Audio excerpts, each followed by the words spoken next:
Bonjour à tous. Voilà, 8h30, 00. Normalement, chez Delville, on essaie de démarrer les réunions à l'heure, mais à la seconde, on l'a fait à la mode germanique. C'est beaucoup plus efficace pour nous et pour tout le monde d'ailleurs. Merci beaucoup de vous être déplacés aussi nombreux ce matin. Merci à Jean-Marc Daniel de nous refaire l'honneur d'être parmi nous ce matin. Parce que la dernière fois qu'il est venu, c'était il y a 6 ou 7 ans de mémoire. Bienvenue chez Delville Management. Alors, j'ai croisé certaines personnes qui ont été invitées et qui ne connaissent pas bien Delville. Donc, je vais peut-être en reparler très, très rapidement. On fait du management de transition. Nous sommes dans le cabinet une grosse cinquantaine de personnes, répartis sur des bureaux à Paris, mais également en région, aujourd'hui à Lyon, à Lille, à Nantes, à Toulouse, et puis à l'international en Angleterre, où on le fait en partenariat, et à Munich, où nous avons nos propres équipes que nous avons renforcées récemment. Et ces 55 personnes, pour être précis, suivent aujourd'hui un petit 150 missions en cours. Durée moyenne des missions de l'ordre de 8 mois environ. Et ces missions, ces 150 missions, alors pour arriver à 150 missions, on démarrera cette année, en gros, 235, c'est très précis ce que je vous dis, 235 missions, et puis on en a à peu près à démarrer un peu plus de 300 l'an prochain. Voilà. Alors, je vous dis tout ça, déjà pour que vous le sachiez. Je ne me suis pas présenté, mais moi, je m'appelle Patrick Abadi et je suis le fondateur du cabinet. Et je vous dis tout ça parce qu'on a un projet dont certains sont au courant, qui est, j'allais dire, très à la mode, mais enfin, qui nous préoccupe beaucoup en ce moment, qui est évidemment la responsabilité sociétale des entreprises, et sociétale et environnementale, non, je me trompe, le RSE. C'est ça, RSE, merci. Et donc, on a un gros projet qui nous anime depuis 18 mois. Et en fait, on a pris la décision collectivement, tout le cabinet, de proposer à nos managers de transition qui démarraient une mission en 2023, cette année, donc les 235, de pouvoir participer à la fresque du climat. Et pareil pour tous les managers qui démarreront une mission l'an prochain et puis à l'avenir. Et donc, la semaine dernière, on avait une formatrice fresqueuse. Et donc, on a formé 14 fresqueurs, enfin formateurs fresqueurs, pour pouvoir former tous les managers de transition et les sensibiliser à la cause climatique. Voilà, mais je pense qu'on aura l'occasion. Merci beaucoup. Voilà, exactement, parce que voilà, ça va être trop long, mais nous, en tant que cabinet de management de transition et donc société de services, à part éteindre la lumière, venir en scooter électrique, trier nos déchets et je ne sais plus quoi, on peut. Voilà, c'est ça, on ne peut pas faire grand chose, quoi. En revanche, la moitié de nos managers sont impliqués dans le monde industriel, là où il y a des usines, l'autre moitié dans le monde des services. Et donc, eux, on peut vraiment les sensibiliser. Tous, aujourd'hui, sont sur des positions de COMEX Codir ou N-1 COMEX Codir. Donc, des vraies décisions sur lesquelles on peut influer chez nos clients. Voilà, donc merci pour votre soutien. Je passe la parole à Delphine, qui va nous présenter le club Delville, dont une grande partie d'entre vous est membre. Et Delphine préside en fait le club Delville. Je vous demande de l'applaudir. Merci.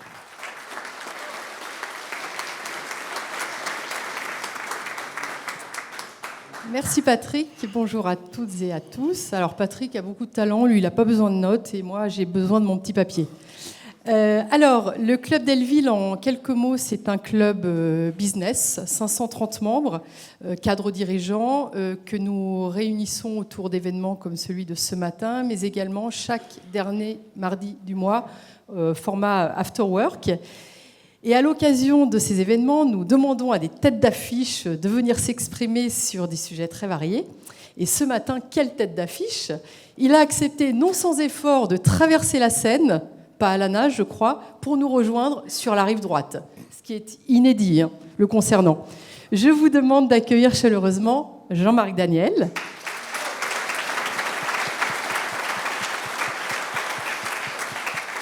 Alors, Jean-Marc, on ne vous présente plus. Vous êtes né à Bordeaux. À l'heure actuelle, vous êtes un éminent professeur d'économie. Vous êtes en outre éditorialiste dans la matinale de BFM Business et au quotidien Les Échos. Vous avez écrit plusieurs livres, dont le dernier, Redécouvrir les physiocrates, chez Odile Jacob, que vous nous dédicacerez. Alors, arrêtons-nous sur celui-ci. Que signifie physiocrate? Alors, le mot que personne ne connaît, en fait. Alors, attends, on va prendre le micro, Jean-Marc, voilà. Et puis on va venir vous rejoindre. En deux mots, physiocrate, effectivement. D'abord, le livre, je voulais l'appeler La promesse de d'Alembert. Et mon éditrice, Odile Jacob, me dit, mais vous savez que personne ne sait qui est d'Alembert. Alors, et voilà. Bon, alors il y a des gens ici qui savent qui est d'Alembert, mais pour vérifier ça, elle fait appel à une partie des gens qui travaillent avec elle, et en particulier une des responsables de la communication, qui a eu cette réaction absolument professionnelle. Elle a dit « Je ne sais pas qui est d'Alembert, mais s'il faut le mettre sur la liste des destinataires privilégiés de nos ouvrages, je le fais tout de suite ». Et donc, j'ai été très heureux de travailler pour cette maison d'édition parce que ce sont des vrais professionnels.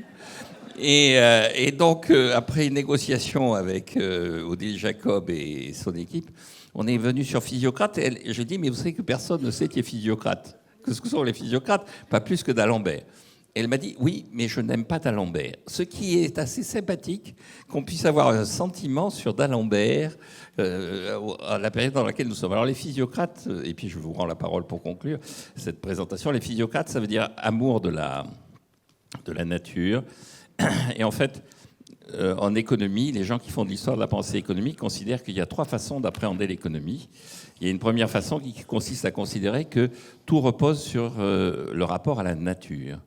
Et donc, c'est la nature, c'est la façon de traiter la nature qui permet de se développer. Et en particulier, chez les physiocrates, la nature s'incarne dans l'énergie et l'énergie s'incarne dans le soleil. Et le grand enjeu de l'économie, c'est la capacité à utiliser l'énergie solaire.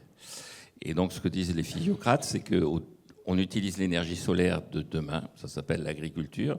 On attend pendant une année que le soleil fasse son effet. On utilise l'énergie solaire d'hier, ça s'appelle le charbon, puisque le charbon, c'est la nature du carbonifère en particulier. Et le véritable enjeu, c'est d'utiliser le soleil d'aujourd'hui. Et ils écrivaient ça au XVIIIe siècle, et le thème du livre, c'est toujours pas d'actualité, on n'y arrive toujours pas. Et donc les physiciens se secouent un peu. On a besoin d'utiliser le soleil d'aujourd'hui pour se débarrasser du soleil d'hier et compléter le soleil de demain. L'autre façon de percevoir l'économie, c'est la ponocratie. Ponos en grec, c'est le travail. Et les ponocrates, ce sont ceux qui sont persuadés que c'est par le travail que l'on réussit à se développer. Alors il y a tout un débat. Est-ce que l'Angleterre, qui n'était pas favorisée forcément par son rapport au soleil, c'est le moins qu'on puisse dire. Et est-ce que l'Angleterre a réussi à se développer malgré ce désagrément? Mais elle s'est développée grâce au soleil d'hier. Elle s'est développée grâce au charbon. Et donc, c'est ce que je raconte dans le livre. Et puis, il y a la troisième façon, c'est les chrysohédonistes, ceux qui sont persuadés que c'est en créant de la monnaie, en accumulant de l'or, que l'on devient riche. Et donc, en langage moderne, on appelle ça des keynésiens. Et en langage encore moderne, on appelle ça des incompétents.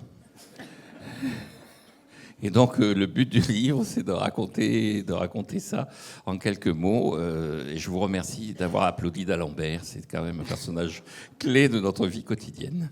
Merci beaucoup.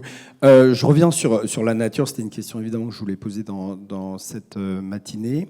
Les limites planétaires, la décroissance. Pas mal de gens parlent de décroissance pour pouvoir conserver notre planète. Est-ce que c'est ce qu'il faut faire, selon vous ?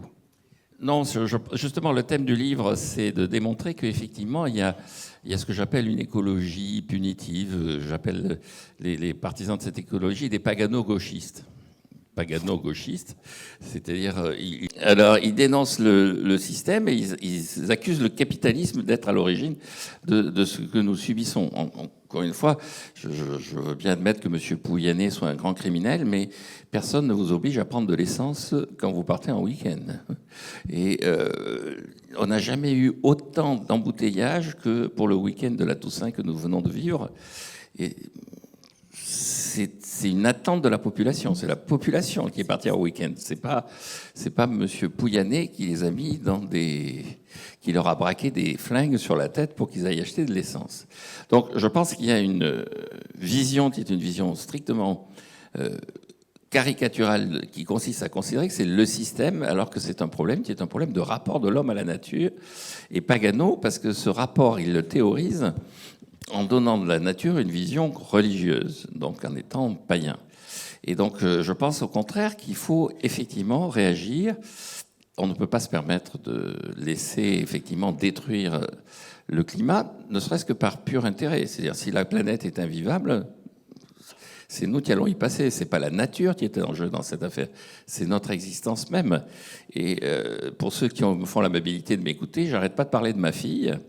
Et de dire j'aime mes enfants. Alors c'est des gens qui existent. Hein. Parce qu'il y a un jour quelqu'un qui m'a dit mais vous en avez vraiment des enfants? Je dis oui, j'y suis arrivé. C'est assez banal. C'est assez banal. Donc je vais pas mettre les portraits de ma fille sur les réseaux sociaux, mais elle existe vraiment. Et donc j'aime mes enfants. Je vois pas pourquoi je détruirais leur avenir économique par de la dette publique, leur avenir quotidien par de la dette écologique et leur espoir par une espèce d'égoïsme permanent et immédiat. Et donc, je pense qu'il y a des mesures à prendre. Ces mesures, donc il faut que les physiciens nous donnent le soleil d'aujourd'hui, il faut qu'on fasse preuve de sobriété. Nous sommes 50 ans après le discours de Pierre Messmer, je ne sais pas si vous vous souvenez, moi je m'en souviens, j'étais déjà là. Hélas. Et donc, il y a 50 ans, Pierre Messmer est Premier ministre et il parle au propos du choc pétrolier et il annonce un certain nombre de mesures. Et alors, on arrête les émissions de télé à 11h du soir. Et donc, à l'époque, le critique du Monde, spécialiste de la télévision, dit ça, c'est plutôt une bonne nouvelle, qu'on arrête les émissions de télé à 11h du soir, vu la qualité de ce qu'on nous donne. Mais à part cette phase ironique, et puis on limite la vitesse, on prend tout un certain nombre de mesures, et surtout, Pierre Messmer dit, je vais maintenir la possibilité de circuler le dimanche, parce qu'il n'y a pas de raison de vous punir en tant que tel, mais je vais aussi faire appel à votre sens civique. Bon. Et donc, la combinaison entre la sobriété imposée et la sobriété voulue me paraît être la bonne solution, avec, vous vous souvenez également, l'annonce du lancement du plan de centrale nucléaire qui est annoncé à cette époque-là. Et donc, il annonce l'accélération, car le plan a été décidé auparavant, mais il annonce l'accélération, il annonce 60 réacteurs. On en a construit 58. Et donc, je pense que ce n'est pas la décroissance qui nous en sortira, c'est une combinaison entre la sobriété, les physiciens et l'amélioration systématique de l'efficacité productive. Alors, pour la sobriété, ceux qui m'écoutent savent que je milite pour le prix de l'essence à 4 € le litre. Alors, il y a quelqu'un qui vient me demander, c'est une lubie, ça vous a pris comme ça, là? Et donc, il est là, d'ailleurs. Je dis, c'est comme c'est 4 € le litre, vous avez eu une sorte c'est le chemin de Damas, là, paf, 4 € le litre. Non, 4 € le litre, je vais vous dire, alors, on m'a dit c'est un calcul de polytechnicien. Oui, certes, mais très élémentaire. Hein. En 1970, avec 1 heure de SMIC, vous avez 3 litres d'essence. En 1974, le gouvernement, effectivement, protège les automobilistes. Et avec de nouveau 1 heure de SMIC, vous avez 3 litres d'essence. Et cette idée qu'il faut protéger systématiquement les économistes va se prolonger puisque, à l'automne dernier, on a subventionné de façon indirecte la consommation d'essence pour maintenir le prix de l'essence à 2 €. Moi, je dis, écoutez, les gouvernements des années 70, ils considéraient que c'était raisonnable de pouvoir acheter 3 litres d'essence avec 1 heure de SMIC et ils considéraient qu'ils protégeaient leur population avec ce prix-là. Le SMIC est à 11,52 €. Je vous dis ça pour vous informer, j'espère que personne d'entre vous n'est directement concerné et que vous avez eu une carrière qui vous permet d'échapper à cette menace. Mais quoi qu'il en soit, c'est 11,52 €. Vous divisez par 3 et ça fait 3,84 €. Alors, 4 €, c'est abusif. je suis prêt à descendre à 3,80 €. Merci. Merci. La croissance, c'est aussi ce qui nous permet d'innover. Il va falloir beaucoup innover. On ne va pas passer la matinée là-dessus, mais il va falloir beaucoup innover pour trouver les solutions, justement, pour réduire notre empreinte carbone. Et notamment, vous parliez du nucléaire. Est-ce que le nucléaire et ce nouveau plan nucléaire, c'est une bonne idée, selon vous ? Alors, j'ai du mal à mesurer. Je pense qu'effectivement, le nucléaire, c'est une énergie de transition, mais je pense que ça ne peut pas être la solution. Je maintiens, et c'est ce que j'explique dans le livre, la solution, c'est vraiment le soleil d'aujourd'hui. C'est-à-dire, et c'est la capacité à préserver, à conserver, à gérer et à stocker cette forme d'énergie particulière qu'est l'électricité. Alors, le nucléaire, ça peut être une solution de transition, mais il ne faut pas se faire d'illusions. Avec le nucléaire, on va passer en plus, en termes de prix, d'un monopole plus ou moins organisé rentier autour de l'OPEP à un monopole plus ou moins organisé rentier autour du Kazakhstan. C'est-à-dire que pour faire de nucléaire, il faut de l'uranium. Pour faire de l'uranium, il faut aller voir qui le produit. Et 40% de l'uranium au monde, à l'heure actuelle, est produit au Kazakhstan. C'est d'ailleurs assez curieux, comme les régimes qui sont rentiers et ont des matières premières sont peu sympathiques. Entre l'Arabie saoudite et le Kazakhstan, on a du mal à se faire. Bon, mais en fait, remarquez. C'est peut-être qu'il n'y a pas beaucoup de pays sympathiques. Oui, remarquez. Plus, alors après, quand je dis ça, on me dit oui, mais le premier producteur mondial de pétrole, ce sont les États-Unis, et le troisième, c'est le Canada. Bon, alors d'accord. Mais enfin, et donc je pense que le véritable enjeu, je maintiens, c'est effectivement là aussi, c'est au moment de la crise de Suez. Alors je cite ça souvent parce que ça me permet de citer Guy Mollet. Plus personne ne sait qui c'est. Et quand les gens réalisent qui c'est, ils se disent mais comment est-ce qu'on peut encore citer ce mec-là ? Et surtout, vu ce que je raconte par ailleurs. Et donc, Guy Mollet, au moment de la crise de Suez, dit « Je vais essayer de combiner le cynisme et le civisme ». Le cynisme, c'est j'augmente les prix. Le civisme, je fais appel. Et puis, quand il fait le bilan, il dit « Finalement, le cynisme, ça marche mieux que le civisme ». Et je pense qu'il faut effectivement combiner les deux. C'est-à-dire qu'il faut faire appel à la sobriété, et puis il faut donner un prix à l'énergie, qu'elle soit carbonée, décarbonée, qu'elle soit nucléaire ou pas. Je pense que la grande erreur de ce que nous vivons en ce moment, c'est le refus de donner son vrai prix à l'énergie. Quiconque bricole les prix crée des faux droits, et quiconque bricole les prix prépare effectivement le redressement futur. En fait, on est en train, sur le prix de l'énergie, notamment en France, d'avoir une politique qui consiste à vivre au crochet de nos enfants. Nous vivons, avec la modification, la politique budgétaire et l'endettement qui est mené, nous vivons au crochet de nos enfants avec la complicité des Allemands. Et je pense que ça, c'est insupportable. Donc le nucléaire, c'est une option, mais la vraie option, c'est la vérité des prix. Les États-Unis sont sur un rythme de 5% de croissance, 4,5%.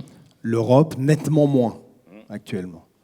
Les États-Unis réindustrialisent à la vitesse grand V, et puis on met un acte concernant aussi les réductions de CO2. Est-ce que tout ça est une bonne chose ? Alors, je pense que les États-Unis sont en ce moment l'homme malade de l'économie mondiale, que ce qu'on appelle la Chine-Amérique est en train de sombrer. Je rappelle quand même que ce qu'il y a d'intéressant, c'est trois événements. Le premier événement,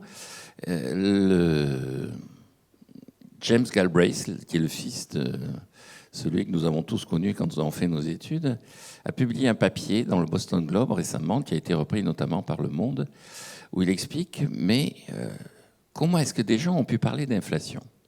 Comment est-ce que des gens qui sont supposés suivre l'actualité économique, comment est-ce que des économistes qui sont supposés être des économistes sérieux ont pu dire qu'il y avait de l'inflation ? Alors j'ai bu du petit lait parce que ça fait 2 ans que malgré les sarcasmes et tout ça, je n'arrête pas de dire il n'y a pas d'inflation. Et donc ce que dit Galbraith, c'est ça qui est important, c'est qu'il y a une incapacité des économistes et des gens qui pensent à s'abstraire de l'image de marque qu'ils véhiculent. Grosso modo, il dit les gens qui ont subi les moqueries pour avoir dit qu'il n'y avait pas d'inflation ont été assez vite marginalisés. Parce que l'essentiel de la profession a cherché à adhérer à l'opinion publique. Or, le rôle des dirigeants, c'est effectivement dans une démocratie d'adhérer aux attentes de la population, mais c'est aussi de montrer à la population les moments où elle se trompe, les moments où des décisions sont prises dans le bon sens malgré l'opinion immédiate, c'est le moment où effectivement on assume une politique. Et donc je pense que la première chose, c'est que les États-Unis sont dans une situation, c'est ce que dit Galbraith, il a raison, où l'équipe dirigeante, les gens au pouvoir, indépendamment de la sénilité du président, sont absolument incapables de définir une politique. La deuxième chose, c'est Janet Yellen. Au moment où donc Janet Yellen, je rappelle, c'est la secrétaire au Trésor qui était précédemment présidente de la Réserve fédérale. Et vous savez, donc le feuilleton du shutdown revient régulièrement. Donc il y avait de nouveau un shutdown, donc un arrêt bon. Et donc elle a dit, le vrai problème dans tout ça, c'est pas tellement qu'on arrête, c'est que ça revient régulièrement parce que le pays, l'État fédéral, est régulièrement en déficit. Si on revient régulièrement devant des problèmes de shutdown, c'est qu'il faut encore augmenter la dette.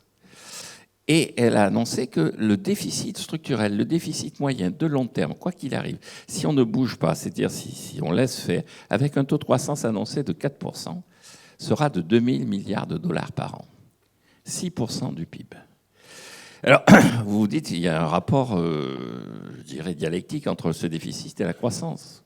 Ce déficit, il génère apparemment de la croissance, mais il génère de la croissance par du crédit. Il ne génère pas de la croissance par de la productivité, par de l'efficacité.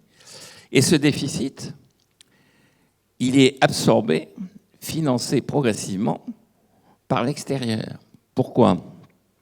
Parce que comme les États-Unis ne produisent plus assez, comme la qualité des produits américains n'est plus totalement au rendez-vous, il s'accompagne, c'est ce qu'on appelle les twin déficits, d'un déficit extérieur colossal. On va avoir dépassé cette année 1 000 milliards de déficit de la balance des paiements courants des États-Unis. C'est-à-dire que les États-Unis, à l'heure actuelle, c'est un tiers de la dette publique mondiale est américaine. Donc c'est un tiers de la dette publique mondiale. C'est le pays qui est le plus détenu au monde dans les grandes économies. Ce que j'appelle un pays détenu, c'est un pays dont les avoirs extérieurs sont inférieurs à ce que l'extérieur détient chez vous. Dans les pays du G20, il y a 2 pays qui dépassent 40% d'avoirs extérieurs nets négatifs, qui sont les 2 hommes malades, à mon avis, de la planète. Ce sont les États-Unis et la France. Alors les États-Unis, on ne s'en aperçoit pas parce que les gens acceptent les dollars, sauf que ces dollars achètent les États-Unis. Vous avez un événement célèbre, c'est Trump qui est, vous vous souvenez, il est sur Park Avenue et puis il voit passer des Audi, il dit il faut que les Allemands arrêtent de... Il faut qu'on sauve notre industrie, on réindustrialise, qu'on sauve notre industrie automobile. Et le mec qui est avec lui, il dit puis vous savez, l'hôtel dont nous sortons, il est propriété des Japonais. Alors Trump, dont la subtilité est une des grandes caractéristiques, envoie à l'époque un tweet, et pas X, il envoie un tweet où il dit si les Allemands et les Japonais n'ont pas compris en 1945, on peut recommencer. Moi, c'est clair. Bon, c'est subtil, c'est du Trump. Bon. Mais quand on regarde en détail, l'Allemagne, c'est 2 000 milliards de dollars d'avoirs extérieurs nets positifs. Le Japon, 3 000 milliards d'avoirs extérieurs nets positifs. Et ce sont des pays qui, effectivement, ont des pays qui ont fait des efforts d'épargne et qui vont leur permettre de gérer leur démographie. Le troisième enjeu, et je maintiens, c'est que les États-Unis vivent sur une forme d'attractivité de brain drain, et ce brain drain est en train de se tarir. C'est-à-dire la destruction progressive de la substance universitaire américaine par tout un tas de mécanismes a comme conséquence que maintenant, quand vous regardez les évolutions des étudiants qui partent à l'étranger, vous avez un recul assez sensible de la position des États-Unis au profit de l'Europe. Et donc pourquoi je pense que l'Europe est plutôt dans les bons choix, parce que l'Europe fait le choix véritablement du capitalisme cognitif et pas du retour à la réindustrialisation. Enfin, chaque fois que j'ai un micro, je dis mais relisez Serge Tchuruk. Hein. Il y avait quelqu'un qui avait dit quelque chose d'intelligent il y a 20 ans, et depuis vous n'arrêtez pas de lui taper dessus. Donc relisez ce qu'il disait, et puis vous apercevrez que c'est ce qu'on vous raconte maintenant qui sont des conneries, parce que disait Serge Tchuruk. Et deuxième élément, je pense que l'Europe a une stratégie qui est conforme à sa démographie. Le seul mouton noir dans tout ça en Europe, c'est la France. On peut pas à la fois refuser l'immigration, ne pas exporter des capitaux et penser qu'on va s'en sortir. il va falloir qu'il y ait quelqu'un qui travaille pour nous. Alors, ou bien c'est des Français, ou bien ce sont des Africains. Et si ce sont des Africains, ou bien ils travaillent chez nous, ou bien ils travaillent dans des usines dont nous sommes les propriétaires. Mais si on ne les veut pas, et si on ne met pas des usines à Abidjan, on est quand même assez mal barré. Et les États-Unis sont exactement dans la même situation. Je reviens au début du raisonnement et au début de votre réponse, notamment sur l'inflation. Parce que vous dites qu'il n'y a pas d'inflation. Mais moi, par exemple, j'aime bien faire la cuisine. Ça, c'est un truc un peu personnel. Et en tant que gars qui aime bien faire la cuisine, j'aime bien faire mes courses. Et donc, tous les samedis midi, je vais faire mes courses. Et moi, je vois bien que mon caddie, il est passé de 100 à 120 ou à 130. Donc, comment il ne peut pas y avoir d'inflation? Ça, je ne comprends pas. Alors, effectivement, il y a cette idée. Il y a eu une hausse des prix. Vous savez, les prix ont monté. Donc, il y a de l'inflation. Alors, d'abord, l'inflation, il faut rappeler, c'est un mécanisme dans lequel la hausse est générale et durable. Si vous regardez, quand la BCE a dit pour la première fois, c'est elle qui l'a dit. Enfin, c'est Madame Lagarde qui a dit ça. Elle dit tout ça est temporaire. Et donc, effectivement, les prix montent, ils se stabilisent, et puis après, ils repartent à la baisse. Parce que le véritable problème de l'économie mondiale, en ce moment, c'est la déflation.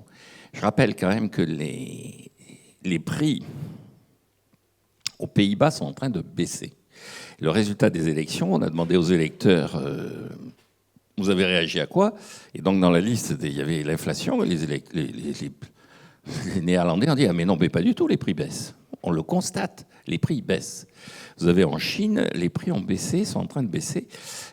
Et le gouvernement chinois est dans une situation où il essaie de baisser le taux de change avec un objectif, c'est de faire remonter les prix. Alors, vous me dites oui, mais je paie plus cher. Bon. Alors. Vous vous souvenez combien vous payez en 2002? Non. Si vous regardez l'évolution des prix depuis 2002, depuis l'euro, déjà à l'époque, on vous avait dit, vous savez, le passage à l'euro, c'est clair.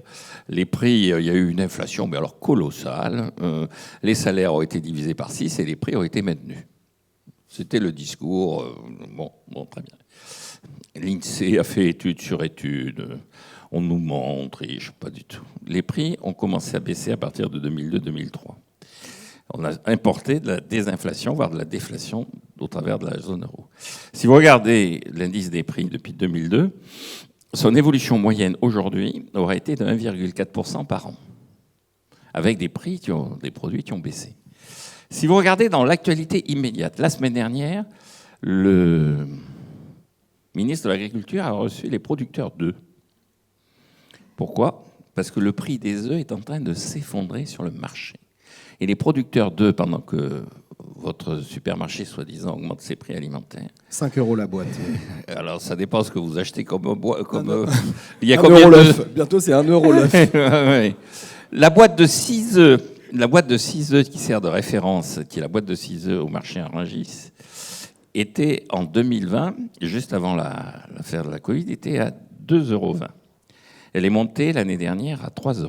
Aujourd'hui, elle est à 1,98 €. Elle est moins chère qu'en 2019-2020. Et les producteurs d'œufs, évidemment, réclament une subvention. Pendant ce temps, vous hurlez contre l'augmentation de la prix de la boîte d'œufs. Qu'est-ce qui va se passer? Comme il y a de la concurrence, elle va commencer à baisser. C'est d'ailleurs ce qu'a annoncé Michel-Édouard Leclerc. Il dit, écoutez, moi, non seulement je stabilise les prix, mais je vais commencer à baisser des prix. Les gens de Super E disent, je vais baisser des prix. Donc, on va vers une baisse d'un certain nombre de prix. Sauf que je pense que la plupart des gens vont dire écoutez, les prix ont monté. Au moment où ils baissent, il faut vraiment que le magasin vous le dise. Vous savez, le prix a baissé. Voilà, le prix ancien et tout ça. Alors, pour conclure là-dessus, il y a eu une poussée effectivement des prix sur 2 secteurs qui étaient liés à des événements totalement exogènes, qui étaient sur l'énergie, l'affaire ukrainienne, et sur les produits agroalimentaires. Le fait que la moitié des bateaux à la surface de la planète étaient coincés devant les ports chinois. Ce qui a permis à un certain nombre de transporteurs de faire fortune. Hein. Et donc on nous dit, oh là là, on manque de containers, il va falloir se lancer dans la production de containers, tout ça, bon, très bien. Maintenant, CMA-CGM, ils partent d'un bénéfice l'année dernière de 22 milliards à une anticipation maintenant d'équilibre. Et sur le marché des containers, en ce moment, là aussi, vous avez un effondrement des prix. Et donc, vous avez eu un mécanisme conjoncturel très brutal, et puis vous avez la tendance lourde. Et cette tendance lourde, elle est plutôt à la baisse des prix. Pourquoi? Et pour conclure là-dessus, une des composantes essentielles de l'évolution des prix au niveau mondial, c'est le salaire mondial. Et le salaire mondial est en train de baisser. Le salaire moyen perçu par un salarié au niveau mondial est en train de baisser. En ce moment, vous remplacez des ouvriers chinois par des ouvriers indiens. Et l'ouvrier indien coûte 3 fois moins cher que l'ouvrier chinois. Ouais, mais l'ouvrier chinois, il devient dans la middle class chinoise, non? Oui, mais ça, je m'en moque. Moi, ce que je regarde, c'est les prix. Le prix du produit qu'on me vend, que l'ouvrier chinois soit dans la middle class, c'est aucune importance. Ce que je vois, c'est que le produit que j'achète n'est plus made in China, mais made in India. Et comme il est made in India, il vaut moins cher que celui qui est made in China. Et vous seriez à la place de Christine Lagarde. Alors, il fallait les baisser, ces taux, drastiquement. Et aujourd'hui, qu'est-ce qu'il faut faire? Ah non, je pense que les banques centrales, à partir du moment où il y a eu un discours qui était un discours... Il faut écouter ce qu'ils racontent, parce que surtout la Banque centrale européenne, c'est passionnant. J'adore les interventions du Finlandais. D'abord, je ne sais pas comment il s'appelle, parce qu'il n'y a que des consonnes dans son nom. Et donc, je ne sais pas comment on arrive à prononcer son nom. Mais, et alors, le Finlandais, c'est, en général, il dénonce assez systématiquement les fainéants. Il dénonce the lazy people. Alors, et puis quand on regarde dans les détails, c'est nous. Même les Italiens sont sortis, vraiment, c'est les Français. C'est vraiment... Et vous vous souvenez de cette anecdote de Mme Merkel disant à Sarkozy au moment de la crise grecque, enfin tous ces pays, quand même, ils pourraient travailler. Les Français, par exemple, ils pourraient travailler, et elle ajoute, ne serait-ce que par curiosité. Et donc, ce qui pourrait être un bon mot est vécu par un certain nombre de gens comme étant une réalité. Bon, la conséquence, pourquoi je dis ça? Parce que, en fait, Madame Lagarde, tout le monde est assez d'accord pour dire que sa vraie contribution dans des réunions internationales et tout ça, c'est qu'elle dit de temps en temps, mais en fait, est-ce qu'il y a un adulte dans cette pièce? Ce qui a donné le titre d'un livre pour Yanis Varoufakis, dont Costa Gavras a tiré un film. Y a-t-il un adulte dans la pièce? Et donc, elle se pose la question, vu les débats. Or, quand vous regardez les débats qu'il y a dans les banques centrales, en fait, vous avez quand même 3 choses qui apparaissent. La première, c'est qu'elles sont assez d'accord pour dire qu'il n'y a pas d'inflation. Et donc, que la politique monétaire n'aura pas de conséquences sur l'indice des prix à la consommation. Et effectivement, ce qu'on a vu, c'est que la politique monétaire a surtout fait évoluer le prix des actifs et pas le prix du flux de la consommation. Grosso modo, le durcissement des politiques monétaires a eu comme conséquence un effondrement de l'immobilier, un effondrement naturel des obligations, c'est normal, quand vous augmentez les taux, ça c'est automatique, et puis une stagnation, voire un recul des marchés actions un peu partout. Je dis un peu partout, il y a des endroits où même c'est assez spectaculaire. Et puis, sur les prix à la consommation, ça n'a pas eu d'impact. D'ailleurs, vous avez une réunion qui associe assez régulièrement la BCE avec les banques centrales qui sont associées à l'euro par le système du SME2. Et donc, le gouverneur de la Banque centrale de Pologne a dit « Moi, je baisse mes taux parce que ça ne sert à rien en termes de lutte contre l'inflation. Le véritable enjeu, c'est de trouver un taux d'équilibre. » Et là, ça, c'est la deuxième réflexion, c'est que le quantitative easing a été catastrophique pour moi, et les banques centrales commencent à s'en apercevoir. Je vous rappelle quand même que François Villeroy de Galhau, au début de la Covid, fait une première intervention en disant « Nous allons résoudre le problème par notre bazooka monétaire ». Et puis, au bout de 30 jours de confinement, il dit enfin, « Ce n'est pas nous qui allons résoudre le problème, ce sont les médecins ». Il y a un moment où il faut arrêter de considérer que la Banque centrale peut tout. C'est vrai que ce n'était pas lui qui allait résoudre le problème. Ce n'était pas lui qui, en déversant comme ça de la monnaie, de l'argent, c'est du chrysohédonisme, tout ça. Et donc ce quantitative easing n'avait de sens que si ça donnait du temps aux États pour remettre de l'ordre dans leurs finances. Et il a échoué parce que les États, notamment l'État américain, n'ont pas remis d'ordre dans leurs finances. Et donc, deuxième attitude, les banques centrales se sont dit, à partir de ce moment-là, on va revenir à des niveaux de taux d'intérêt qui soient compatibles avec la croissance. Et alors le troisième enjeu, c'est quel est le niveau de compatibilité avec la croissance. Là aussi, je renvoie à une déclaration de Jérôme Powell il y a un an, c'était au mois de novembre de l'année dernière. Il est à Stockholm, on est devant donc Stockholm, parce que Stockholm, c'est l'endroit où a été créée la première banque centrale. Donc régulièrement, il y a des réunions à Stockholm. Et donc il fait un bilan sur ce qu'est une banque centrale et il dit, écoutez, dans mon mandat, puisque tout le monde dit le mandat, il y a la lutte contre la hausse des prix, la lutte contre l'inflation. Les prix n'arrêtent pas de monter et on anticipe qu'ils vont baisser indépendamment de ce que je fais. Bon. Deuxièmement, il y a le plein emploi. Écoutez, on annonce la récession et quoi que je fasse, de toute façon, on me dit que la récession va avoir lieu. Et troisième élément, on me dit qu'il faut avoir des taux d'intérêt compatibles avec la croissance potentielle. C'est ça, mais les trois éléments de mon mandat. Il dit le troisième me paraît le plus sérieux, sauf que je n'arrive pas à obtenir des économistes le niveau de la croissance potentielle. Il n'y en a pas deux qui sont d'accord sur ce que doit être la croissance potentielle. Donc, comment voulez-vous que je détermine ma politique monétaire ? Et donc, je crois qu'effectivement, l'enjeu des banques centrales, c'est de sortir du quantitative easing parce que les États ne jouent pas le jeu. Donc, il faut retrouver l'indépendance de la Banque centrale. La Banque centrale n'est pas là pour satisfaire la gabegie publique. Elle est là pour gérer la monnaie. Et elle est là pour gérer la monnaie avec une politique monétaire en conformité avec l'évolution de la croissance potentielle. Donc le véritable enjeu maintenant, c'est d'avoir une évaluation la plus précise, la plus fine et la plus crédible possible de ce qu'est la croissance potentielle des économies associées à une politique monétaire déterminée. Et donc vous seriez à la place de Christine Lagarde ? Oh ben je serais à la place de Christine Lagarde, je ferais exactement ce qu'elle fait. C'est-à-dire, est-ce qu'il y a au moins un adulte dans la pièce ? Et puis j'attendrai que le Finlandais s'écharpe avec le Français. J'ai beaucoup de sympathie pour notre gouverneur de Banque centrale parce qu'il n'a pas la tâche facile quand même. Hein.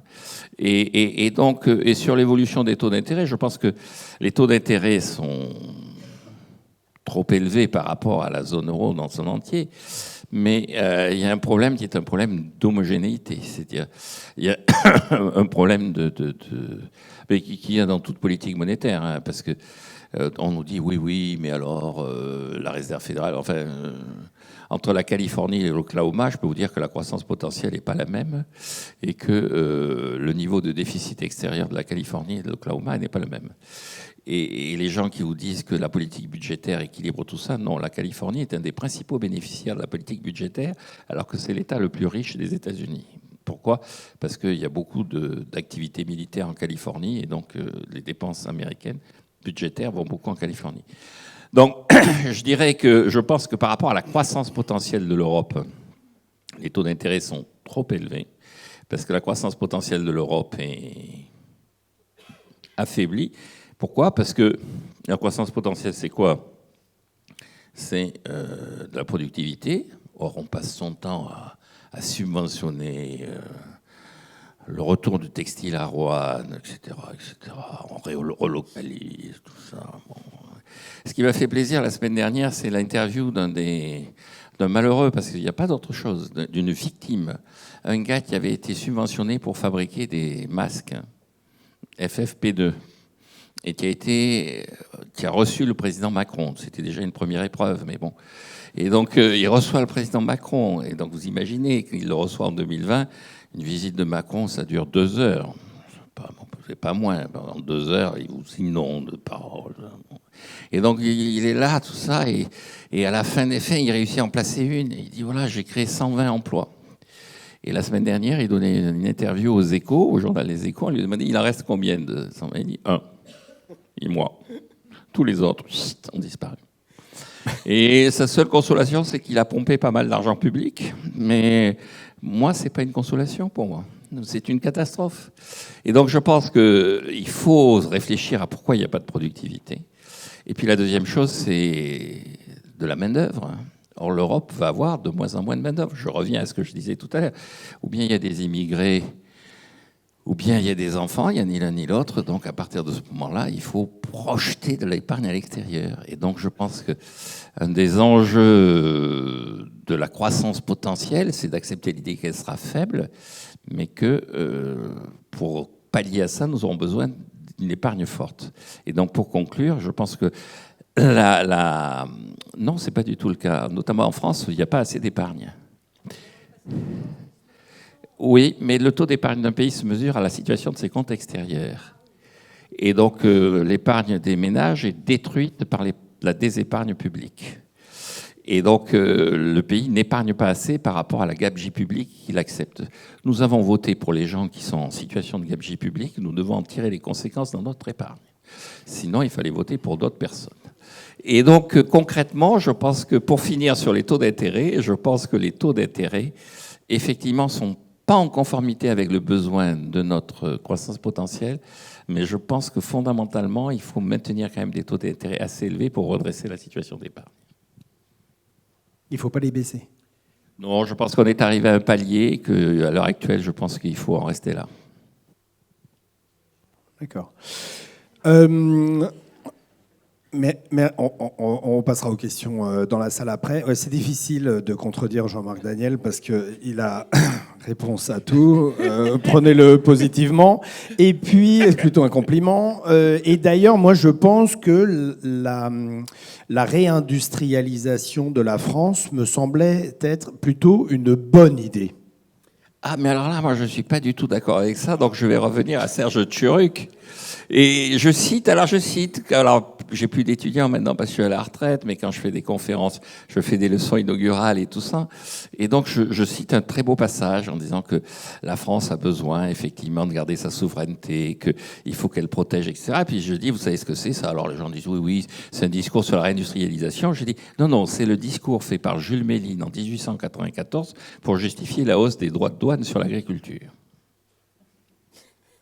On est à peu près dans le même état d'esprit. On a besoin d'industrie. À l'époque, on avait besoin d'agriculture. Il fallait sauver nos agriculteurs. Il fallait remettre des paysans à la campagne. Il y avait au moins une justification à l'époque, c'est que le paysan était vécu comme un soldat potentiel et donc ça allait être un moyen de foutre sur la gueule des Allemands.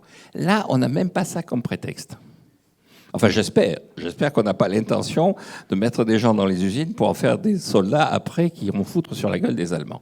Et donc, je pense que si on veut produire, il faut qu'on produise dans des usines. Mais je maintiens, ces usines, il faut qu'elles soient à Abidjan ou à Mumbai. Notre véritable enjeu, compte tenu de notre démographie, compte tenu de l'effort que nous faisons en termes de formation. On ne peut pas dire aux gens qu'ils vont avoir une licence et leur dire après, vous allez serrer des boulons dans l'industrie automobile. Non. Si on vous donne une licence, c'est pour que vous soyez à même d'assumer le rôle du capitalisme cognitif. On ne peut pas dire il faut qu'on augmente le nombre d'ingénieurs et dire à la sortie des écoles d'ingénieurs, on va vous proposer OS chez Renault. Ou fabricant de textiles à Roanne. J'ai rien contre Roanne, mais pour moi, c'est l'archétype de la... Et donc, je pense que... on doit s'adapter à la réalité, c'est-à-dire que de même que l'agriculture s'est adaptée, de même l'industrie va s'adapter. Ça ne veut pas dire que je considère que chaque fois que quelqu'un ouvre une usine, il faut le mettre devant un peloton d'exécution en disant vous êtes contre le pays. Je dis il faut arrêter de multiplier ce qu'on appelle la politique industrielle qui consiste, avec le déficit budgétaire que nous avons, à sacrifier la génération future à une illusion en faisant vivre des gens qui vous disent « j'étais 120 il y a 3 ans, on n'est plus que 1 aujourd'hui ». Et puis, je pense qu'il y a une chose qui est assez importante dans tout ça, c'est le fait que, concrètement, derrière le discours sur l'industrie, la réindustrialisation et tout ça, il y a une menace sur le niveau de vie de nos enfants. Pourquoi ? Parce qu'on associe cette réindustrialisation au fait de rendre notre territoire attractif à des investissements étrangers. Est-ce que vous croyez que le gars qui va créer une usine, le Taïwanais qui va créer une usine à Dunkerque, on nous dit en plus, mais c'est dommage, il n'y aura pas de quoi loger les ouvriers. Bon, rassurez-vous, normalement, une usine, maintenant, il n'y a plus d'ouvriers. Donc, il n'y a pas besoin d'énormément de logements. Mais est-ce que vous croyez que quand il va faire des bénéfices, il va les laisser comme ça en France en disant « Oh, on a fait des bénéfices, on va les utiliser pour faire des jardins publics, tout ça. Oh, c'est tellement gentil. » Non. Il va les rapatrier à Taïwan. Et donc, au rythme où vont les choses, mes enfants, les vôtres, ils auront à payer votre retraite et celle des Taïwanais. Ben, ils n'y arriveront pas. Et donc, il faut peut-être faire en sorte... Alors bon, évidemment, je dis à mes étudiants, vous savez quel est le principal détenteur de la France qui est détenu? C'est le Fonds souverain norvégien. Bon, donc vous n'arriverez pas à payer ma retraite et celle des Norvégiens. Donc faites un choix. Et il est clair, le choix. Je suis plus sympathique que les Norvégiens. Donc le choix est clair. Mais donc, je ne vois pas pourquoi on paierait la retraite des Taïwanais, la retraite des Norvégiens, la retraite avec des gigafactories, des trucs comme ça. Et donc nos enfants vont faire quoi alors? Mais nos enfants... Il faut les former, il faut investir dans la formation, dans les Il faut profs, investir dans la augmenter le salaire des profs. Il faut augmenter... Oui, il vaut mieux augmenter les salaires des profs que de subventionner les gigafactories taïwanaises. Et puis, il faut qu'on fasse de l'épargne. Il faut absolument qu'on maintienne un volant d'épargne qui soit... Donc, il faut faire des économies pour éviter que cette épargne soit détruite par la gabegie publique. Et puis, il faut que cette épargne parte. Il faut complètement... Quand j'étais un partisan résolu de l'IRA américain. Quand j'ai vu que Siemens allait s'expatrier, j'ai vu c'est une excellente nouvelle. Vous vous rendez compte, les dividendes de Siemens vont être payés par le contribuable américain. Mais quelle excellente nouvelle! Quelle excellente nouvelle! Mais il faut qu'on fasse la même chose. Sauf que nous, on n'a pas les moyens d'acheter des... Mais il faut qu'on aille créer des usines aux États-Unis pour être subventionnés par le contribuable américain. Si le contribuable américain paie nos retraites, quelle bonne nouvelle! Et donc, c'est ça l'enjeu. Encore une fois, c'est pas de recommencer à dire « Oh là là, j'ai une bonne nouvelle, il y a de nouveau des mecs qui vont se lever à 4 heures du matin pour aller fabriquer des chaussettes 3 fois plus chères que celles qui arrivent de Turquie. » Non, c'est fini tout ça, c'est fini. On ferme. Vive Turuk. Il y a un point qui n'est pas clair, rien à voir, il y a un point qui n'est pas clair pour moi. On dit les entreprises françaises, elles sont très taxées et l'outil économique français est très ponctionné. Et à côté de ça, on lit qu'il y a 260 milliards d'aides aux entreprises. On dit effectivement, on nous en pique, mais on nous en donne aussi. Qui il faut croire? Alors, mais ça c'est vrai. Alors les 260 milliards, c'est un peu moins d'après les chiffres de l'inspection des finances. Mais personne ne sait. C'est ça le charme de la comptabilité publique. Personne ne sait. Vous savez qu'à l'heure actuelle, tous les ans, le Parlement demande à l'État combien il y a de fonctionnaires. Le ministère de la fonction publique répond, c'est pas très bien. Oui, mais c'est un peu normal. Alors, Jean-Marc, parce que dans la salle, il y a aussi des managers de transition. Il y a aussi des managers de transition en ressources humaines et des gens qui ont eu des... Et quand vous avez une entreprise de 2000 personnes et vous leur demandez, mais alors aujourd'hui, vous avez combien de personnes? En fait, c'est hyper compliqué de donner à l'unité près. Ah oui, les gens, ils sont en congé maternité. Après, il y en a d'autres qui sont en congé maladie. Il y en a d'autres qui vont revenir. Il y en a d'autres qui sont à mi-temps. Il y en a d'autres qui sont étudiants. Il y en a d'autres... Alors, c'est un vrai fiasco. Oui. Alors déjà, enfin, bon, on émet des bulletins de paie. Enfin, bon, on pourrait avoir une ordre de grandeur. Et donc, sur combien reçoivent les entreprises, on ne sait pas. Et donc, les derniers rapports de l'inspection des finances, c'est aux alentours de 160 milliards plutôt que de 160. Puis en face, vous avez ce que paient les entreprises en impôts. Et les entreprises, elles paient grosso modo l'équivalent. Les deux grands blocs, c'est ce qu'on appelle les ineffables impôts de production. Et puis, c'est l'impôt sur les sociétés. Bah, je pense que, non pas pour réindustrialiser, parce qu'il y a des gens qui disent « Ah oui, mais vous êtes pour la baisse des impôts de production, c'est pour la réindustrialisation. » Mais pas du tout. Les impôts de production, il n'y a pas que les entreprises industrielles qui les paient. Tout le monde paie des impôts de production sous une forme diverse et variée. Il n'y a pas marqué « Ah, c'est l'industrie, là, vous faites des boulons, bon, très bien, vous allez être taxé plus que les autres. » Tout le monde paie des impôts. Et donc, je pense qu'effectivement, il faut baisser de façon significative les impôts des entreprises et supprimer toutes ces subventions. D'autant plus que dans ces subventions, personne ne comprend qui a droit à quoi. D'ailleurs, c'est comme pour les impôts. Personne ne sait combien on doit payer d'impôts. Vous savez qu'on a voté, sous le précédent quinquennat, une loi qui s'appelle le droit à l'erreur. C'est-à-dire, si vous ne comprenez pas pourquoi ce que vous devez payer, vous essayez, vous faites un effort pour essayer de comprendre. Et donc, je pense qu'effectivement, indépendamment de la réindustrialisation, nous avons besoin de simplification. Alors la simplification, vous savez, c'était il y a 10 ans, en 2013, François Hollande avait lancé un choc de simplification. Et à l'époque, il avait dit, voilà, nous sommes 34e au classement Doing Business de la Banque mondiale, on va faire un bond spectaculaire. Bon.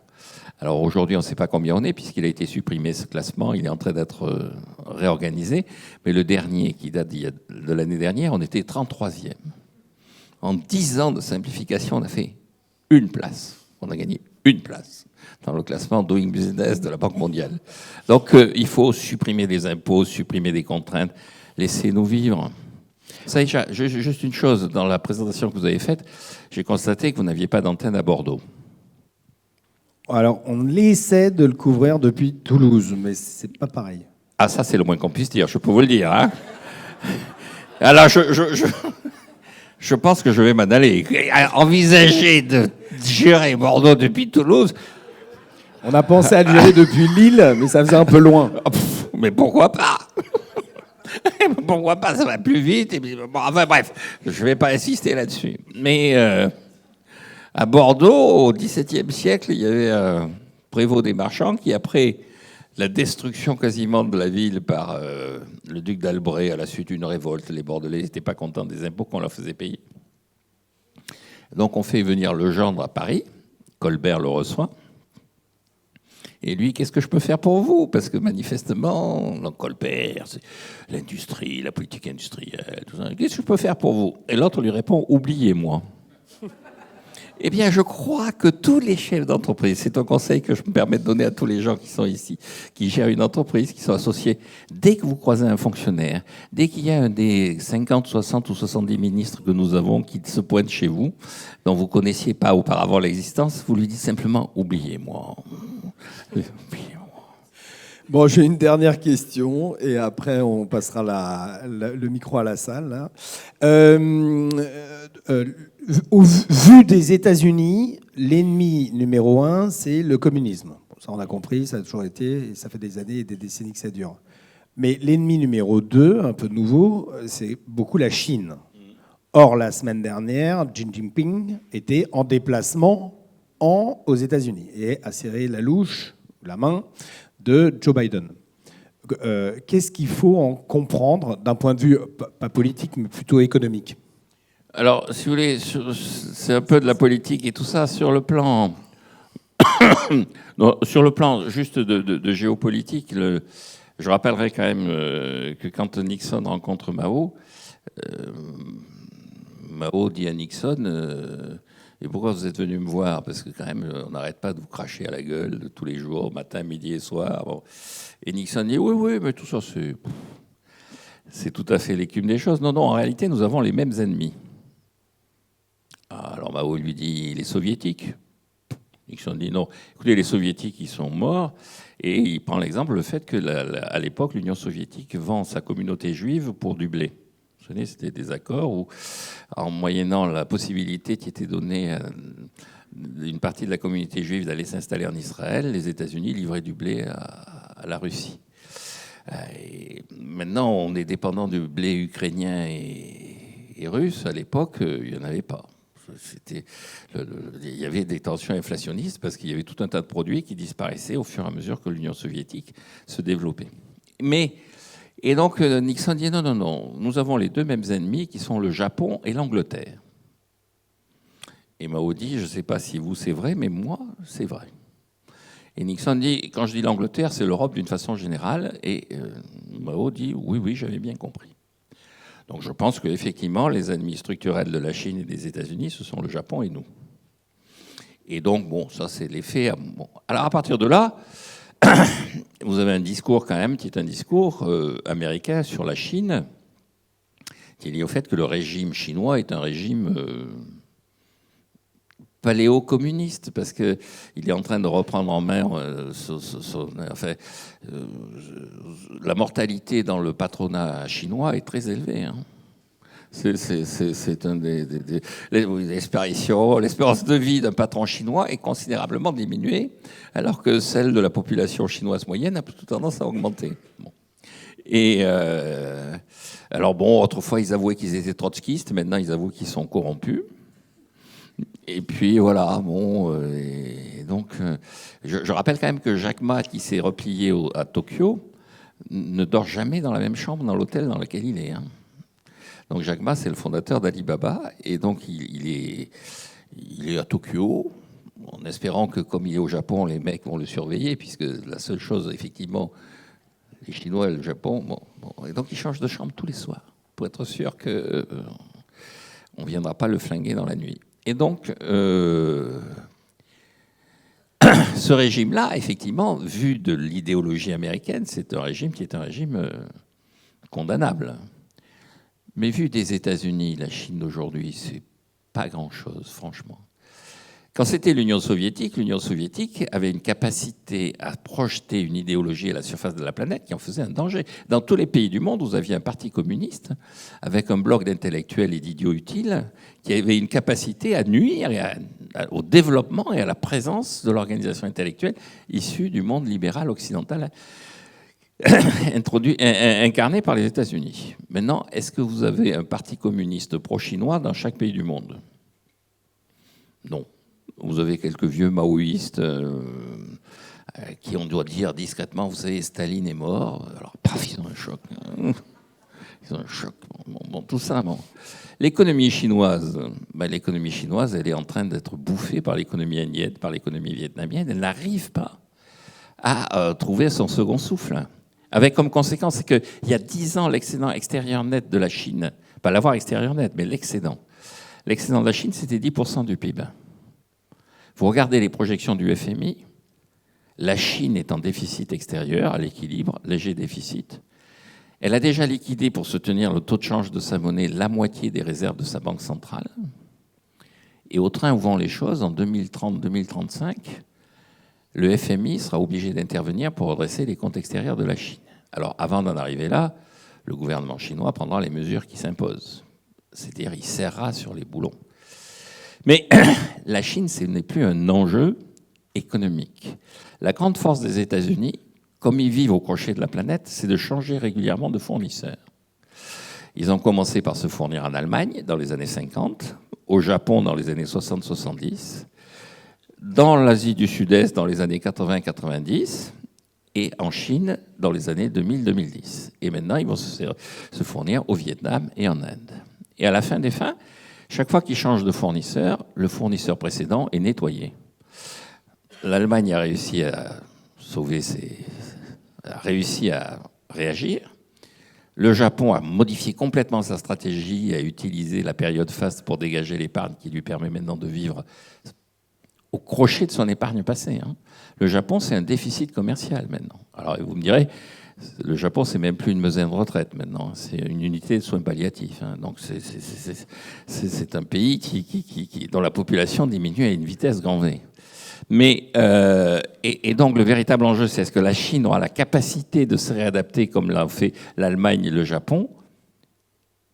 Vu la rigidité du système, je pense que non. Et je pense que pour les Américains, à partir de ce moment-là, la Chine, c'est le faire-valoir d'une certaine façon. C'est un faire-valoir politique et de moins en moins un partenaire économique parce que c'est un pays qui n'est pas en capacité pour l'instant de rebondir et de trouver le second souffle dont elle a besoin. Merci beaucoup, Jean-Marie Daniel. Je vous demande de l'applaudir. Merci beaucoup de nous avoir fait la joie d'être avec nous. Est-ce qu'il y a des questions dans la salle ?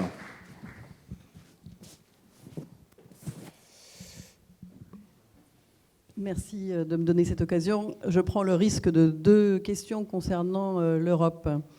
Vous avez parlé tout à l'heure de la BCE, des taux et du manque d'homogénéité. Donc, ça m'intéresserait d'entendre ce que vous pensez de l'euro et de son avenir.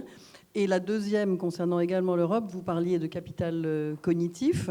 Mais sachant que quand même la révolution digitale s'est énormément passée aux États-Unis et se passe encore là-bas, avec les GAFA, mais en plus maintenant l'intelligence artificielle, etc. Comment voyez-vous l'avenir de l'Europe et son capital cognitif, sachant ce qui s'est passé récemment donc, autour du digital et ce qui se passe encore maintenant d'une façon très active? Alors, concernant l'Europe et l'euro, si vous voulez, les gens qui ont critiqué l'euro ont en général mis en avant que ce n'est pas une zone monétaire optimale et tout ça. Aucune zone monétaire n'est optimale. C'est-à-dire que dans une zone monétaire optimale, à la fin, les prix s'égalisent. Et donc, comme on l'a dit au début, je ne viens jamais rive droite. Et la dernière fois que je suis venu, par curiosité, j'ai regardé le prix du café. Ce n'est pas la même chose que rive gauche.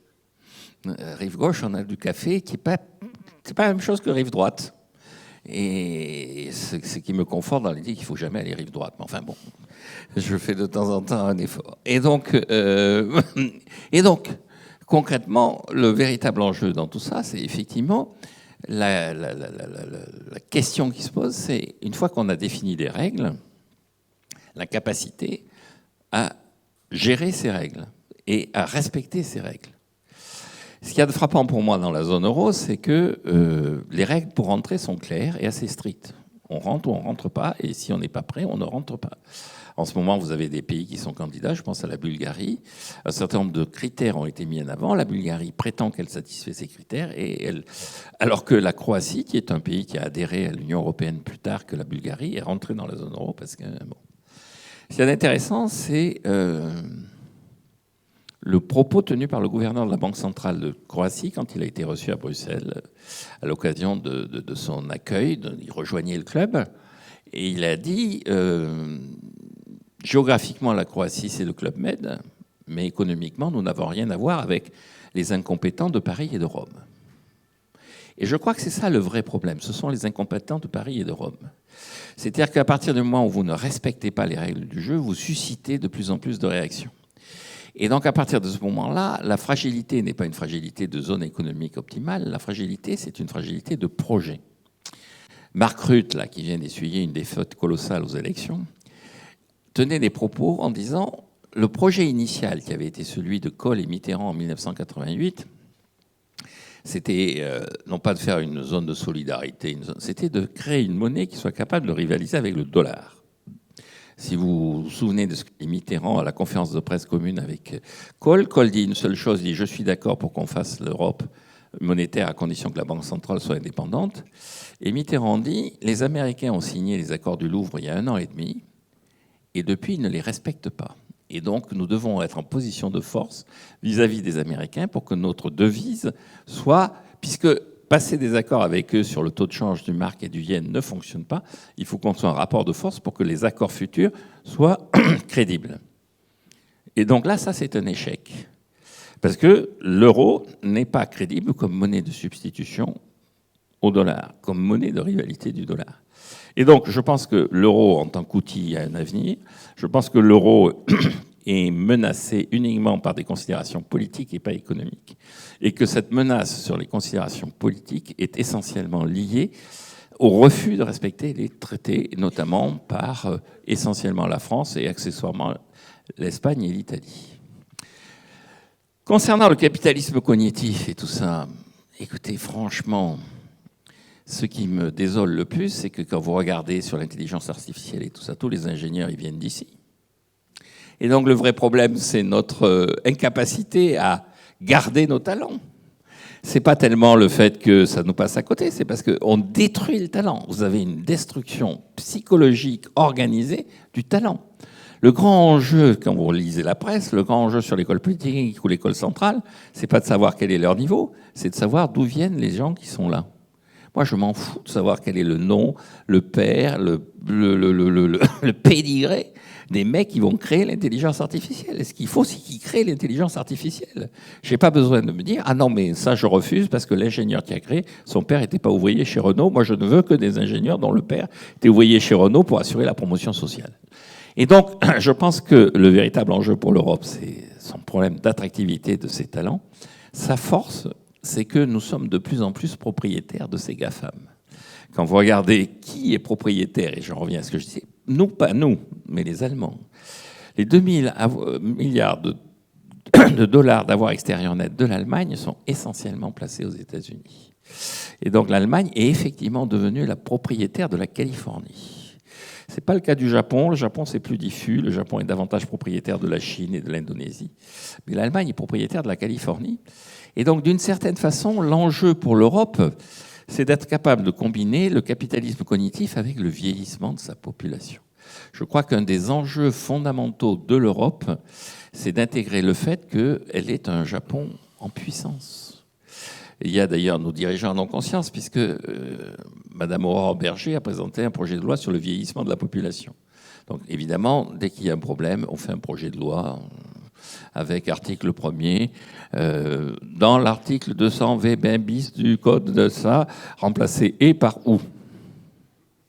Bon, mais indépendamment de ce côté caricatural, Le problème est identifié, la question est de savoir est-ce que la réponse sera au rendez-vous, et je maintiens, la réponse, c'est davantage d'attractivité pour nos talents et davantage d'épargne pour être... Mais on n'est pas foutu pour autant. Très clair. Il y a une question. Il y avait une autre question, là, voilà. Ah, non, alors là-bas. Et là-bas. Pardon. Après. Voilà. Sinon, je vais... On va aller là-bas, on a notre temps, on a encore 10 minutes. Bonjour Jean-Marc et merci de... Vous êtes où, là? Voilà, je suis Ah, voilà.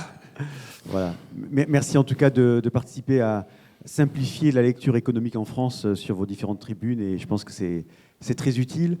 Vous parlez d'épargne, et ce matin, j'entendais que l'Allemagne avait le projet dès 6 ans de donner 10 € par mois aux enfants jusqu'à leur âge de 18 ans pour leur apprendre la notion d'épargne et pour leur apprendre effectivement à utiliser l'argent et bien le placer. Voilà, je ne sais pas si c'est une position qui va être votée en Allemagne, mais est-ce que vous pensez que c'est quelque chose qu'on pourrait aussi nous faire en France ? Alors, je ne sais pas quel est le bon outil. Je pense qu'effectivement, alors je maintiens, la France, un pays, alors c'est des équations comptables qu'on apprend, c'est un pays qui a un déficit de sa balance des paiements courants, est un pays qui manque d'épargne. Et donc, il faut absolument rétablir l'épargne. Je crois qu'il y a 2 choses à faire sur l'épargne en France. C'est effectivement créer des vecteurs pour mobiliser de l'épargne. Et créer des vecteurs pour mobiliser de l'épargne, c'est pas apprendre aux gamins à 6 ans. C'est d'ailleurs assez naturel, l'épargne. C'est un mécanisme assez humain, mais c'est créer des fonds de pension. Constater que le PER qui a été défini, réorganisé par la loi Pacte, est un succès. À partir de ce moment-là, ça veut dire qu'il y a une attente de la population française sur les fonds de pension. Quand vous regardez la façon dont les partenaires sociaux, y compris les syndicats les plus caricaturellement révolutionnaires, ringards, disons plutôt, comme la CGT, s'accroche à la gestion de la GIR-Carco en disant voilà, touchez pas au truc, touche pas au Gresby, là, touche pas au Gresby salope, comme dans les tontons flingueurs. Eh bien, quand vous avez, donc, vous voyez bien que cet esprit d'épargne est partagé par l'ensemble de la population et qu'ils attendent ce vecteur que sont les fonds de pension.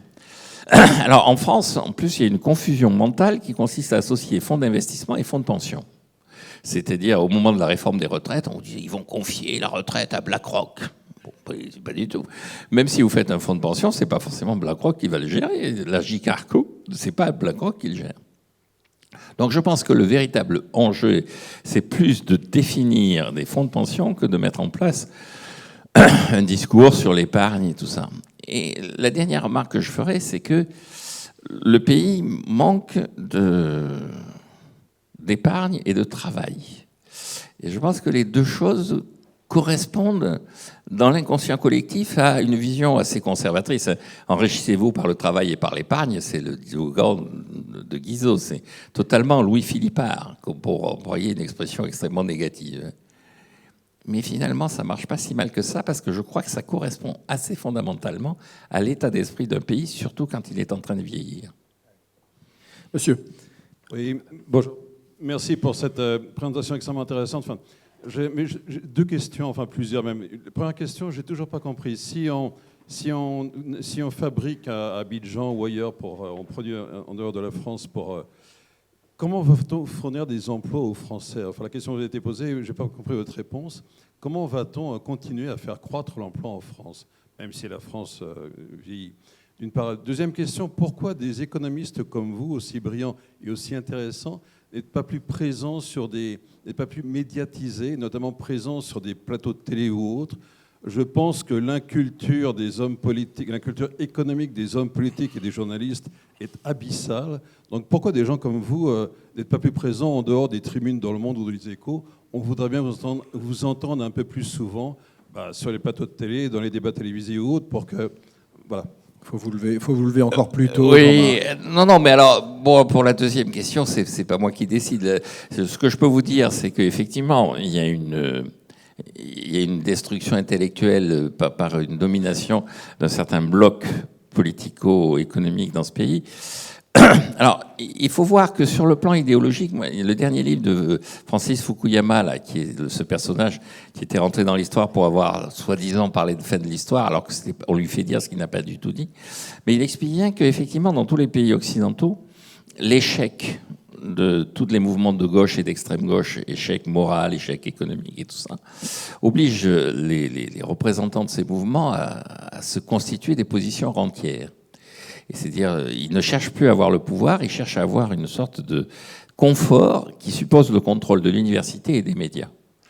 Et donc, dans le monde entier, parce que, effectivement, je parlais de Galbraith dans le Boston Globe, si vous lisez le New York Times, le Monde est digne par rapport au New York Times. La ligne éditoriale du Monde est immonde en réalité, mais quand vous regardez ce qu'il y a dans le New York Times, vous apercevez qu'ils sont, oui, ils ont une certaine dignité par rapport à cette destruction intellectuelle. Bon, à partir de là, moi, j'interviens. Alors, j'interviens de plus en plus sur France Inter parce qu'ils ont des problèmes avec l'ARCEP, et donc à chaque fois que l'ARCEP leur dit votre ligne éditoriale est totalement, exclusivement gauchiste, ils disent mais pas du tout. Regardez, il y a Jean-Marc Daniel. Et donc je suis très content de permettre à l'équipe dirigeante de France Inter. L'autre jour, je suis passé, et puis alors, Nicolas de Morand, c'était la matinale. Et donc, il me dit, vous vous rendez compte, Jean-Marie Daniel, vous avez dit qu'il y avait un problème de pouvoir d'achat, vous pouvez le détailler, oui, oui. Mais surtout, vous avez une vision particulière de ce problème de pouvoir d'achat. Donc, le mec fait monter en puissance, là. Et donc, j'ai dit, oui, oui, il y en a trop. Alors, comment vous l'avez dit, il y en a trop, donc une espèce de dramatisation du truc, donc le buzz sur les réseaux sociaux, ma tête est mise à prix, voilà, bon, très bien. Et donc je croise Adèle Van Vliet, elle me dit heureusement que vous êtes là, ça met de l'ambiance, ça anime. Bon, mais sur le fond, je me dis à chaque fois, évidemment, sur le fond, je passe, c'est caricatural pour eux, mais quelquefois le coup, quand même, porte ses fruits. Donc j'essaie. Bon. Concernant l'emploi et tout ça, le véritable problème de ce pays, c'est qu'il va très vite manquer d'emplois. La population active est à 30 millions. Elle va commencer à décliner d'ici 4-5 ans. Elle ne se nourrit plus que par l'immigration. Et donc, vous avez je veux dire, encore une fois, il y a un moment où, si on construit des usines, on n'aura personne à le mettre dedans. Hein.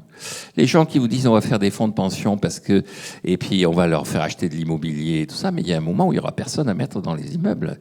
C'est la situation du Japon. Et donc, je pense que préparer ça se fait tout de suite. C'est dès aujourd'hui qu'il faut concevoir les investissements qui vont nous permettre d'avoir un revenu quand notre population est déjà, si vous regardez les statistiques qui ont été sorties à l'occasion de la présentation par Aurore Berger de son projet de loi, enfin de son intention de... on est déjà au-delà de 27% de la population qui a plus de 60 ans, et une population active qui stagne et qui recule hors immigration. Donc, vous avez un problème qui est un problème assez clairement identifié de masse de travail qui n'est pas à disposition. Et donc, je pense que l'enjeu, c'est moins des emplois que d'augmenter la durée du temps de travail des gens qui sont là, parce que c'est ce dont on va avoir besoin. Dernière question. On a commencé, et vous avez introduit votre présentation par la nature. Et je trouve qu'on n'en a pas beaucoup parlé de la nature. Alors on a tous été interpellés par votre remarque sur la désindustrialisation qu'il faudrait finalement mener de la France. Or, on sait aussi qu'on cherche à réindustrialiser, notamment pour des raisons environnementales. La consommation carbone du transport est un sujet, même si on met beaucoup de boîtes sur des bateaux. C'est aussi une des vertus, je veux dire, de la réindustrialisation. Alors on entend votre point sur les ingénieurs versus les ouvriers et ce qu'on fera faire à nos enfants, mais il y a quand même un sujet sur la sobriété sur lequel j'aurais aimé vous entendre. Ensuite, il y a le deuxième sujet qu'on n'a pas du tout évoqué, qui est lié aussi à ce projet de réindustrialisation, qui sont les enjeux géopolitiques mondiaux, de l'indépendance de la France sur un certain nombre de choses. On l'a vu, les problèmes critiques qu'on a eu au moment de l'Ukraine et des bateaux qui ne pouvaient pas sortir avec le riz, ou au moment du Covid, vous avez parfaitement raison de le rappeler. Donc moi, sur ces deux sujets, géopolitique et environnement, qui quand même ont des impacts aussi sur nos modes de vie, quelle est votre vision et qu'est-ce que vous pensez qu'on devrait faire ? Alors, sur le sujet environnement et tout ça, moi, je suis partisan de la taxe carbone. C'est-à-dire, je ne suis pas contre l'industrie par définition, je veux dire, encore une fois.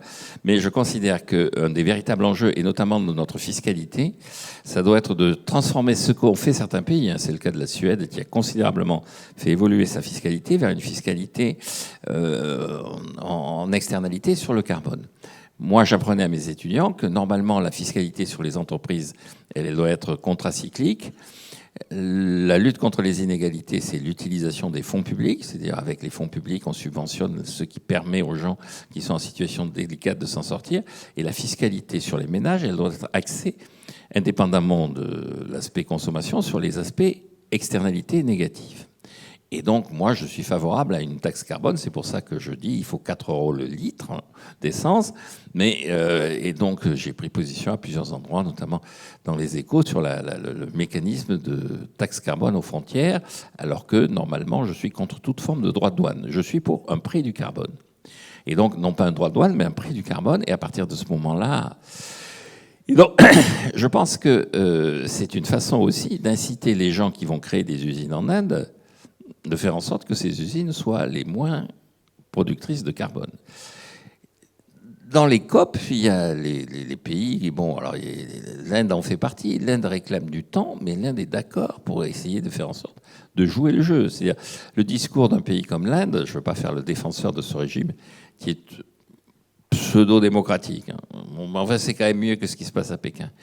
Et donc, leur discours, c'est de dire, donnez-nous du temps, parce que quand même, toute une partie du carbone qui est dans l'atmosphère, c'est vous qui l'avez lâché. Et donc, alors effectivement, si on étouffe, on ne va pas se dire, ah oui, mais ça, c'est à cause de celui de 1850 et pas celui de 1950, et encore moins celui de 2020. Donc, je pense qu'il faut faire un... Mais concrètement, pour répondre à l'enjeu environnemental, le véritable outil pour moi, c'est une taxe carbone, parce que cette taxe carbone aura 2 impacts. Le premier impact, ça va inciter à la sobriété, et le deuxième impact, ça devrait apporter des ressources, parce qu'une taxe carbone, l'objectif, c'est de l'utiliser pour lutter contre le carbone, et donc ça devrait apporter des ressources aux politiques de transition énergétique. Et la deuxième question, c'est...